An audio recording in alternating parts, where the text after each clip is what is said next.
Hello students, ఈరోజు మనం secondary ఎకనామిక్స్లో సెక్టోరియల్ కాంట్రిబ్యూషన్ ఆఫ్ నేషనల్ ఇన్కమ్లో సెక్టోరియల్ కాంట్రిబ్యూషన్ అంటే వివిధ రంగాల యొక్క వాటా ఏ విధంగా ఉందో మనం డిస్కషన్ చేద్దాం. నేషనల్ ఇన్కమ్ జాతీయ ఆదాయం, తెలుగులో మనం ఏమంటాం జాతీయ ఆదాయం అంటాం. అర్థమైనా? నేషనల్ ఇన్కమ్ జాతీయ ఆదాయం, జాతి యొక్క ఆదాయమే జాతీయ ఆదాయం. అర్థమైనా? జాతి అంటే ప్రజల యొక్క ఆదాయాన్ని మనం ఇక్కడ ఏమంటాం నేషనల్ ఇన్కమ్ అంటాం. నేషనల్ ఇన్కమ్ కాంట్రిబ్యూషన్లో సెక్టార్స్ అంటే primary sector, secondary sector, territory అంటే థర్డ్ సెక్టార్ యొక్క కాంట్రిబ్యూషన్ ఏ విధంగా ఉందో మనం డిస్కస్ చేస్తాం. 5 మార్క్స్ ఇంపార్టెంట్ క్వశ్చన్. జనరల్గా ఏ ఎకనామికల్ సిస్టమ్ అయినా సరే 3 సెక్టార్గా డివైడ్ చేస్తారని చెప్పిన, ఒకటి ప్రైమరీ సెక్టార్, దాన్ని అగ్రికల్చర్ సెక్టర్ అంటారు. 2 సెకండరీ సెక్టార్, దాన్ని ఇండస్ట్రియల్ సెక్టర్ అంటారు. థర్డ్ది టెరిటరీ సెక్టార్, దాన్ని సర్వీస్ సెక్టర్ అని కూడా పిలుస్తారని కూడా చెప్పాను. ఒకటి ఏంటి primary sector, 2 secondary sector, 3 territory sector. దాన్ని ఏమో చెప్పిన ప్రైమరీ సెక్టార్ అగ్రికల్చర్ సెక్టర్ అంటే చెప్పిన, సర్వీస్ సెక్టార్ సెకండరీ సెక్టార్ని ఇండస్ట్రియల్ సెక్టర్ అంటే చెప్పిన, టెరిటరీ సెక్టార్ని సర్వీస్ సెక్టర్ అని పిలుస్తారని కూడా చెప్పిన. అయితే ఆఫ్టర్ 1947 1947 తర్వాత మన డెవలప్మెంట్ అంటే ఇండియా డెవలప్మెంట్కి సంబంధించి మనం ఏం చేసినాం, ఎకనామికల్ సిస్టమ్ని 3 టైప్స్గా డివైడ్ చేసుకొని 5 years ప్లానింగ్స్ని ఇంప్లిమెంట్ చేసుకొని ఓకేనా డెవలప్మెంట్ చేసుకోవడం అనేది జరిగింది. ఏ విధంగా డెవలప్మెంట్ చేసుకుంటే ఒక చిన్న ఎగ్జాంపుల్ చెప్తే చూడండి. 1951లో ఫస్ట్ 5 years ప్లానింగ్ అనేది స్టార్ట్ అయింది. ఆ ఫస్ట్ 5 years ప్లానింగ్లో అప్పట్లోనే 1950లో మినిమం యావరేజ్గా 2000 కోట్ల రూపాయలతోటి ఇండియాలో అగ్రికల్చర్ సిస్టమ్ని డెవలప్ చేయాలనేటువంటి కాన్సెప్ట్ తోటి ఫస్ట్ ప్లానింగ్ దేనికి ఇంపార్టెన్స్ ఇచ్చిందంటే అగ్రికల్చర్ సిస్టమ్కి ఇంపార్టెన్స్ ఇవ్వడం అనేది జరిగింది.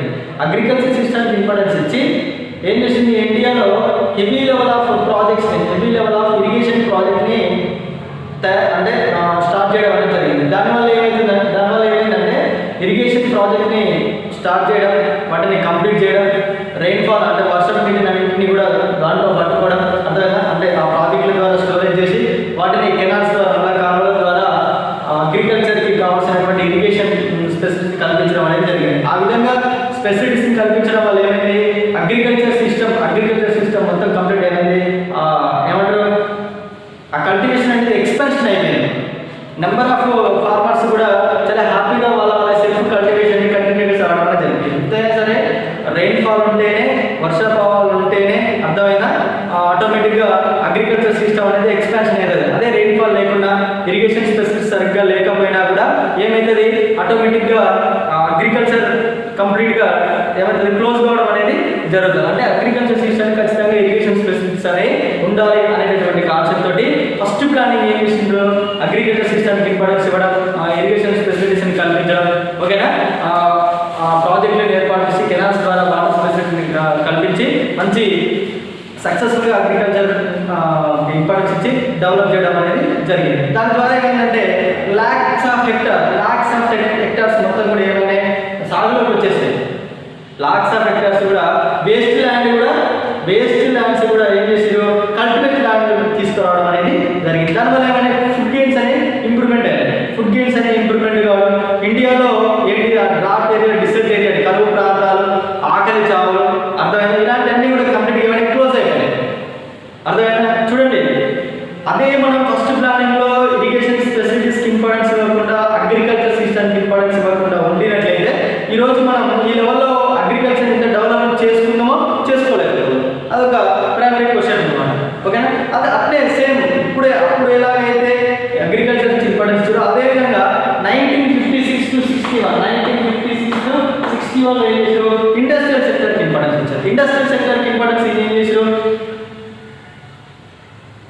సెక్టర్ వారిగా small scale industrial, middle scale industrial, large scale industrial, heavy industries, అర్థమైనా చిన్న తరహా పరిశ్రమలు, మధ్య తరహా పరిశ్రమలు, సూక్ష్మ తరహా పరిశ్రమలు, మైక్రో ఇండస్ట్రీస్, అర్థమైనా మెగా ఇండస్ట్రీస్, అర్థమైనా హెవీ ఇండస్ట్రీస్ అని డివైడ్ చేసి ఇండియాకి సంబంధించినటువంటి ఇండియాలో ఇన్ఫ్రాస్ట్రక్చర్ స్పెసిఫిక్ సంబంధించి కానీ, ప్రాజెక్టులకు సంబంధించి కానివ్వండి, హెవీ లెవెల్ ఆఫ్ ఎక్విప్మెంట్ని అందించేటటువంటి అంటే ఉక్కు, ఐరన్, అర్థమైన ఐరన్, అల్యూమినియం వీటిని అందించే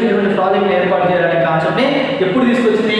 1956-61లో ప్లానింగ్ వేసుకొని ఇండియాలో అతిపెద్ద heavy level of iron project అంటే heavy level of iron projects iron industries తీసుకురావడం. దుర్గాపూర్, బిలాయ్, రూర్కేలా, మోక్షగుండం విశ్వేశ్వర ఐరన్ ప్రాజెక్ట్ ఇలాంటి మన అప్పుడు ఏపీలో విశాఖ స్టీల్ ప్లాంట్ ఇలాంటి అన్నిటిని కూడా తీసుకురావడం అనేది జరిగింది. దీని ద్వారా ఏమవుతుందంటే ఇండియాలో ఏమవుతుంది, ఏ రోడ్కి సంబంధించిన ప్రాజెక్ట్స్ కానివ్వండి,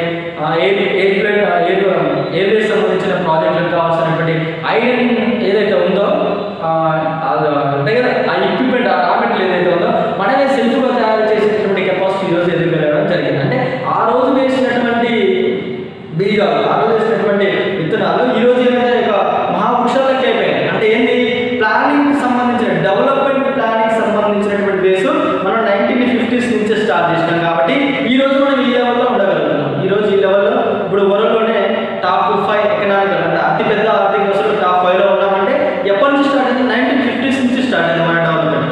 ఈ రోజుకి ఈ స్థాయిలో ఉండగలిగినామని మనం చెప్పుకోవచ్చు. అంటే ఏంటి, సెక్టార్షియల్ డెవలప్మెంట్ అంటే ఒక ఎకనామిక్ సిస్టమ్ ఎందుకు సెక్టారియల్గా డెవలప్ చేసినట్టే అన్నిటికీ ఒకేసారి డెవలప్ చేయాలంటే కావాల్సినటువంటి క్యాపిటల్ మన దగ్గర లేదు. కాబట్టి వేటి ఫస్ట్ డెవలప్ చేయాలి, వేటి తర్వాత డెవలప్ చేయాలి, అర్థమైనా ఏంటి ఇంటర్ డెవలప్మెంట్ సెక్టార్స్ వీటన్నిటిని ఆలోచించి ఫస్ట్ ఏదైతే ప్రైమరీగా కావాలో దానికి ఇంపార్టెన్స్ ఇచ్చి దాన్ని డెవలప్ చేయడం అనేది జరిగింది. అందుకని ఫస్ట్ అగ్రికల్చర్కి ఇచ్చారు, తర్వాత ఇండస్ట్రీకి ఇచ్చారు, తర్వాత ఫుడ్ గేట్స్కి ఇచ్చారు, అర్థమైనా తర్వాత ఎనర్జీకి ఇచ్చారు, తర్వాత ఎంప్లాయ్మెంట్కి ఇచ్చారు. ఇలా ప్రతి ఒక్క దానికి ఇంపార్టెన్స్ ఇచ్చుకుంటూ ఈరోజు మనం ఈ స్టేజ్లో ఉన్నామని కూడా చెప్పుకోవచ్చు. అలా ఇచ్చి అలా ఇంపార్టెన్స్ ఇవ్వడం వల్ల మరి ఆ కాంట్రిబ్యూషన్ అనేది నేషనల్ ఇన్కమ్ ఏ విధంగా ఉంది. నేషనల్ ఇన్కమ్ అంటే చెప్పిన ఏంది, నేషనల్ ఇన్కమ్ అంటే ఏంటి, మన కల్చర్ ఇన్కమ్, మన ఇండియా యొక్క ఇన్కమే నేషనల్ ఇన్కమ్.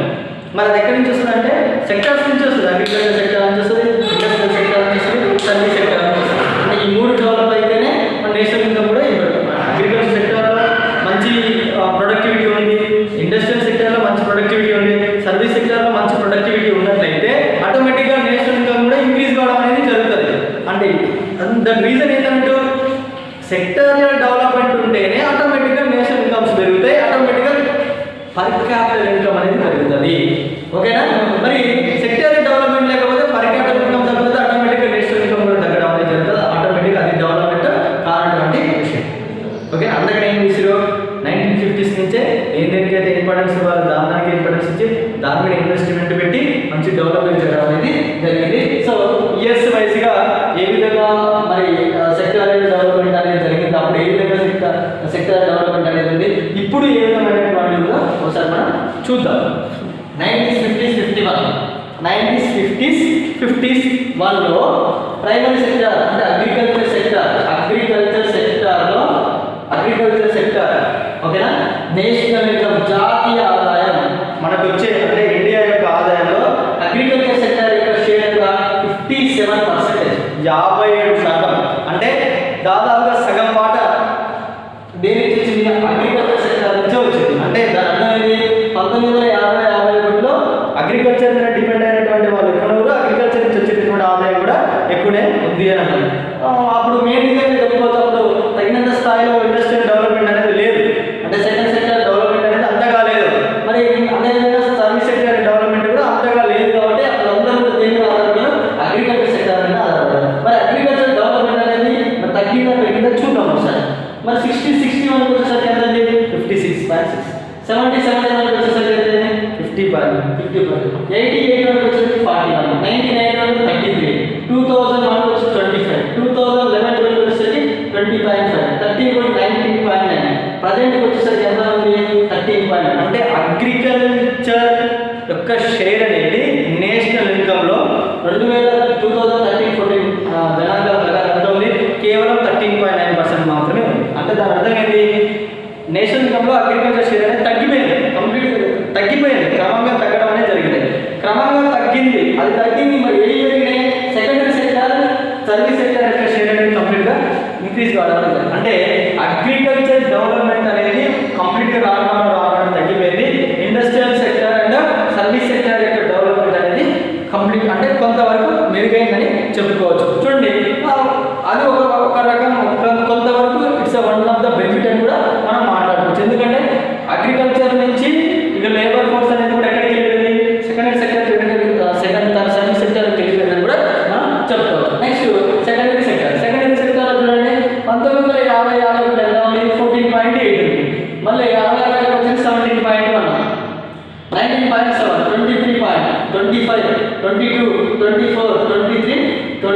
26 అంటే ఫస్ట్ ఎంత ఉంది 1950-51లో 14.8 ఉంటే ఇప్పుడు 2013-2014 వచ్చేసరికి ఎంత పెరిగింది 26% పెరిగింది. అంటే ఇండస్ట్రియల్ డెవలప్మెంట్ అనేది కంటిన్యూషన్ అంట 1950-51 నుంచి పోల్చుకుంటే 2013-14 వరకు కూడా కంటిన్యూగా పెరుగుతుంది అని చెప్పుకోవచ్చు. ఓకేనా, అంటే మా ఇండస్ట్రియల్ డెవలప్మెంట్ అనేది చెప్పుకోదగ్గ స్థాయి, ప్రపంచ స్థాయిలో చెప్పుకోదగ్గ స్థాయిలో కాకుండా కూడా కొంతవరకు పెరిగిందని కూడా మనం ఎక్స్ప్లెయిన్ చేసుకోవడానికి అవకాశం అనేది ఉంది. నెక్స్ట్ సేవా రంగం యొక్క వాటా జాతీయ రంగంలో ఎంత ఉందో చూద్దాం. ఫస్ట్ ఎంత ఉంది 25, తర్వాత 26, తర్వాత 30, తర్వాత 35, తర్వాత 40. ఇప్పుడు వచ్చేసరికి 59.9%. అంటే భారతదేశం యొక్క ఆదాయంలో సర్వీస్ సెక్టర్ యొక్క వాటా విపరీతంగా ఇంప్రూవ్మెంట్ అయిందని చెప్పుకోవచ్చు. అంటే దాని అర్థం ఏంటి, సర్వీస్ సెక్టర్ యొక్క డెవలప్మెంట్ అనేది భారతదేశంలో బాగా ఉంది. అగ్రికల్చర్ యొక్క డెవలప్మెంట్ అనేది ఇండియాలో చాలా వరకు తగ్గింది. అర్థమైనా ఎడ్యుకేషన్ సిస్టమ్ అనేది డెవలప్మెంట్ కావడం, చాలామంది లేబర్ ఫోర్స్ అనేది అగ్రికల్చర్ నుంచి సర్వీస్ సెక్టర్లోకి అండ్ సెకండ్ ఇండస్ట్రియల్ సెక్టర్లోకి వెళ్ళిపోవడం. ఓకేనా, ల్యాండ్ మీద అంటే అగ్రికల్చర్ మీద డిపెండ్ అయినా కూడా దాని నుంచి వచ్చేటటువంటి ఇన్కమ్ సోర్స్ అనేది తక్కువగా ఉండడం. అర్థమైనా దాని మీద లేబర్ ఫోర్స్ అనేది ఎక్కువగా ఉండడం, ఇంటర్నేషనల్ మార్కెట్లో అగ్రికల్చర్కి డిమాండ్ లేకపోవడం, ఇలా నెంబర్ ఆఫ్ రీజన్స్ వల్ల అగ్రికల్చర్ యొక్క షేర్ అనేది ఏమైంది కంప్లీట్గా తగ్గిపోవడం అనేది జరిగింది. ఇంటర్నేషనల్ మార్కెట్లో ఇండస్ట్రియల్ సెక్టర్ గూడ్స్కి కానివ్వండి, ఇండస్ట్రియల్ సెక్టర్కి బాగా డిమాండ్ ఉండడం. అర్థమైనా మంచి ఇంజనీరింగ్ సైంటిస్టులకు ఇండస్ట్రియల్ సెక్టర్లో సర్వీస్ సెక్టర్లో కానివ్వండి మంచి డిమాండ్ ఉండడం. ఓకేనా, మంచి ఇన్నోవేషన్స్ అనేవి ఇండస్ట్రియల్ సెక్టర్ సర్వీస్ సెక్టర్లో రావడం వల్ల ఈ నుంచి వచ్చేటటువంటి షేర్ అనేది కంప్లీట్గా ఇంప్రూవ్మెంట్ కావడం అనేది జరిగింది. అదేవిధంగా టెండరీ సెక్టర్కి సంబంధించి కూడా చూడండి, ఫస్ట్లో అంటే 1950-51లో 25% ఉంటే ఇప్పుడు 29.9%, 60% of share coming to only sector tender sector. అంటే ఇన్ఫర్మేషన్ టెక్నాలజీ బాగా డెవలప్ అయింది. బ్యాంకింగ్ కానివ్వండి, ఇన్సూరెన్స్ కానివ్వండి, ఓకేనా, అండ్ టూరిజం డెవలప్మెంట్ కానివ్వండి, అండ్ ఇన్ఫర్మేషన్ టెక్నాలజీ కానివ్వండి, సాఫ్ట్వేర్ కానివ్వండి, ప్రపంచంలో ఉన్నటువంటి సాఫ్ట్వేర్ అన్నీ కూడా గొప్ప పెద్ద సాఫ్ట్వేర్ కంపెనీలు అన్నీ కూడా మన హైదరాబాద్, మన బెంగళూరు, మన అహ్మదాబాద్, మన పూణే, మన ఢిల్లీలో ఉన్నాయి. అంటే చూడండి ఎంత డెవలప్మెంట్ స్థాయిలోకి వెళ్ళిపోయామో. చూడండి ఇండియాలో సర్వీస్ సెక్టర్ విపరీతమైనటువంటి డెవలప్మెంట్ స్థాయిలోకి వెళ్ళిపోయింది. అర్థమైనా, సిలోన్ వ్యాలీ అంటారు. ఇప్పుడు హైదరాబాద్ మన అమెరికాలో సిలోన్ వ్యాలీ అంటారు, మొత్తం ఐటీ హబ్ అనమాట. ఐటీ హబ్, ఇన్ఫర్మేషన్ హబ్, కంప్యూటర్కి సంబంధించి కానీ ఫోన్లకు సంబంధించి కానీ సాఫ్ట్వేర్ మొత్తం అక్కడనే తయారు చేశారు. అక్కడ ఎంత పెద్ద కంపెనీలు, ఆ కంపెనీలు మొత్తం ఈరోజు మన ఇండియాలో, మన హైదరాబాద్లో కూడా ఉన్నాయి. అంటే చూడండి హైదరాబాద్ ఎంత ఆల్రెడీ హైదరాబాద్ ఏమంటారు మనం సైబరాబాద్ అంటారు. సైబర్ అంటే ఇంటర్నెట్. ఒకవేళ సర్వీస్ సెక్టార్కి పెట్టింది పేరుగా ఈరోజు హైదరాబాద్ ఉందంటే అది హైదరాబాద్ కానివ్వండి, పూణే కానివ్వండి, సైన్స్ సిటీ అంతా బెంగళూరు కానివ్వండి, ఒకవేళ ఢిల్లీ కానివ్వండి, అహ్మదాబాద్ కానివ్వండి, కోల్కతా కానివ్వండి మంచి స్థాయిలో డెవలప్ అయ్యాయని కూడా మనం చెప్పుకోవడానికి అవకాశం ఉంది. అంత డెవలప్ అయింది కాబట్టి ఈరోజు మన సర్వీస్ సెక్టర్ నుంచి 59.9% నియర్లీ 60% ఆఫ్ ఇన్కమ్ మనం సర్వీస్ సెక్టర్ తీసుకోవడం అనేది జరుగుతుంది. ఏది ఏమైనప్పటికీ కూడా సెక్టర్స్ ఆఫ్ డెవలప్మెంట్ అనేది 100% ఉంటుంది. అంటే చూడండి మరి అగ్రికల్చర్ షేర్ తగ్గిపోవడానికి గల రీజన్స్ ఏందో మనం అబ్జర్వ్ చేస్తున్నారు. ఇలా అంటే ఈ సెక్టర్ కాంట్రిబ్యూషన్ ఇలా ఉండడం వల్ల మనకి ఏమవుతుంది, డెవలప్మెంట్ అనేది తెలుస్తుంది. అంటే 1950-51లో ఇంత ఉన్న డెవలప్మెంట్ అనేది అగ్రికల్చర్ సెక్టార్లో 13.9 వరకు తగ్గిపోయింది. ఇంకా తగ్గిపోతే సిచ్యువేషన్స్ ఏ విధంగా ఉంటాయి, ఫుడ్ గెయిన్స్ వస్తాయా రావా, ఫుడ్ గెయిన్స్ మీద మన అదర్ కంట్రీస్ మీద డిపెండ్ అయితే ఏ విధంగా ఉంటుంది. సో దీన్ని డెవలప్ చేయాలి, దీని యొక్క ఇంప్రూవ్మెంట్ కూడా అంటే 13.9 నుంచి ఇంకొంచెం పెంచాలి అనేటువంటి దాన్ని మన పొలిటికల్ కానీ ఎకనామికల్ కానీ అక్కడ మన పొలిటికల్ అంటే ఏమంటారు మన ప్రైమ్ మినిస్టర్ కానీ మన గవర్నమెంట్ చూసుకోవాల్సినటువంటి అవకాశం ఎంతైనా ఉంటుంది. సో దాని మీద ఇంకా అంత ఇన్వెస్ట్మెంట్ పెట్టి దాన్ని డెవలప్ చేస్తారు, అగ్రికల్చర్ సిస్టమ్ డెవలప్ చేయాల్సిన అవకాశం ఉంది. అదేవిధంగా సెకండరీ సెక్టర్ కూడా చూడండి, industrial sector is the very important sector any country. ఎందుకంటే ఇంటర్నేషనల్ మార్కెట్లో ఇండస్ట్రియల్ సెక్టర్కి మంచి డిమాండ్ ఉంది. ఇండస్ట్రియల్గా ఏదైతే డెవలప్ అయినా అవి ఈరోజు టాప్ మోస్ట్లో ఉన్నటువంటి కంట్రీస్. ఓకేనా, మరి ఇండస్ట్రియల్ సెక్టర్ ఇండియాలో 14.8 నుంచి 26.2 పోయింది. మరి అంత నిదానంగా చాలా ఇంప్రూవ్మెంట్ అంటే చాలా నిదానంగా ఉండడానికి మెయిన్ రీజన్స్ ఏంటి, ఇంకా ఏ ఇండస్ట్రీస్ని డెవలప్మెంట్ చేయాలి, ఏ ఇండస్ట్రీస్ ఇంకా బాగా డెవలప్ అయితే ఎక్కువ మందికి ఎంప్లాయ్మెంట్ కల్పించడం అనేది జరుగుతుంది అనే దాన్ని కూడా ఇంకా ఇయర్ వైజ్గా ఇక్కడ చూపించుకోవడం వల్ల మనకు అవకాశం అనేది ఉంటుంది. అర్థమైనా, దీన్ని ఏమంటాం సెంట్రల్ కాంట్రిబ్యూషన్ ఆఫ్ నేషనల్ అని మనం చెప్పుకోవచ్చు. మనం ఇంకో టాపిక్ నెక్స్ట్ క్లాస్లో వెళ్తాం.